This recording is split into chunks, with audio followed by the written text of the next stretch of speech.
श्री कृष्ण गोविंद हरे मुरारे, हे नाथ नारायण वासुदेव। राधे राधे दोस्तों, सरिता ज्ञान गंगा में आप सभी का स्वागत है। आइए हम लीला पुरुषोत्तम भगवान श्री कृष्ण के चरणों में प्रणाम करते हुए पुरुषोत्तम मास महात्म्य की कथा को श्रवण करें। 29वां अध्याय। श्री नारायण जी ने उस दिव्य देहधारी वानर की कथा को सुनाते हुए आगे कहा कि उस वानर के हृदय के भावों को समझकर भगवान के दोनों पार्षद पुण्यशील और सुशील बोले, महात्मन, अब आप भगवान के धाम गोलोक को चलिए। आपने भगवान श्री पुरुषोत्तम की शरण की प्राप्ति कर ली है, देर ना करें। करदय बोला, मुझे अपने अनेक कर्मों को कभी भोगना शेष है, फिर किस प्रकार उन कर्मों से छुटकारा पाकर गोलोक प्राप्त हो रहा है। हे हरि के प्यारों, यह दिव्य सुंदर शरीर मुझे किस पुण्य के कारण से मिला है, वह मुझसे कहिए। करदय द्वारा इस प्रकार पूछने पर हरि दूत बोले, हे प्रभु, क्या आपको यह नहीं मालूम कि पुरुषोत्तम मास में धर्म साधन पुरुषोत्तम है। भगवान को विशेष प्रिय होने के कारण ही इसे पुरुषोत्तम नाम मिला है। उसी मास का तुम सेवन कर चुके हो जो देवताओं को भी अलभ्य है।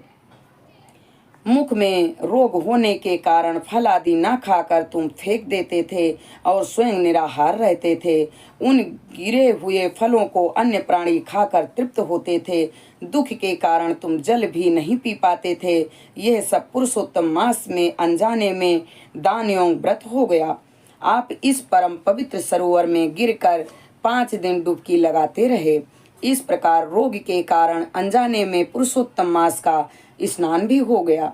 ये तुम्हारे पुरुषोत्तम मास में अनायास किए गए स्नान, व्रत और दान का ही फल है।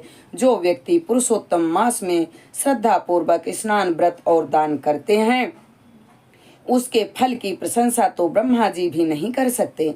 श्री नारायण जी आगे बोले, उन दूतों से अपने पुण्यों की प्रशंसा सुनकर वह दिव्य देहधारी वानर अत्यंत प्रसन्न हुआ। उसने उस स्थान के देवता कालांजर, पर्वत एवं पेड़ों को प्रणाम किया। विमान की परिक्रमा करके वह विमान में बैठ गया। देवता फूलों की वर्षा करने लगे तथा गंधर्व और किन्नर स्तुति करते हुए वाद्य आदि बजा रहे थे। वह विमान में बैठकर गोलोक में चला गया, जिसमें जाकर फिर लौटना नहीं पड़ता और आत्मा आवागमन के बंधन से मुक्त हो जाती है। भगवान श्री कृष्ण के दर्शन पर वह आनंद पूर्वक गौ सेवित उस लोक में रहने लगा। इति श्री पुरुषोत्तम मास महात्म्य में अहित कथन नाम 91वां अध्याय यहाँ पर 30वां अध्याय संपन्न हुआ। हम अपनी वाणी को यहीं पर विराम देते हैं। आगे की कथा अगले वीडियो में। हरे राम राम राम हरे हरे, हरे कृष्ण कृष्ण कृष्ण हरे हरे। श्री लीला पुरुषोत्तम भगवान श्री कृष्ण के चरणों में हमारा कोटि कोटि प्रणाम स्वीकार हो। जय श्री कृष्ण।